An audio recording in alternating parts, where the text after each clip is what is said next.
Today's test. Can you iron out scratches and dents in PVC? Let's find out.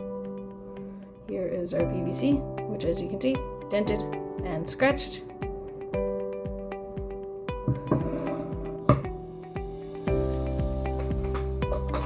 Some PVC. And here is our iron on low heat.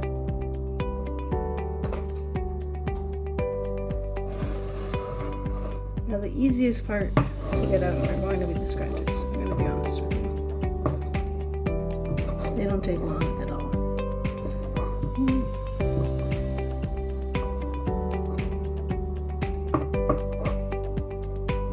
And just like that, the scratches are gone. Easy peasy. Now for the dents.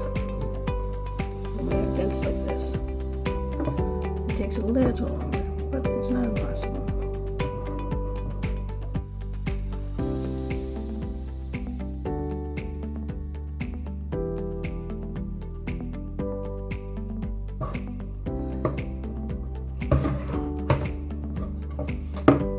PVC that was once all scratched and dented now is no longer scratched and dented. How cool is that?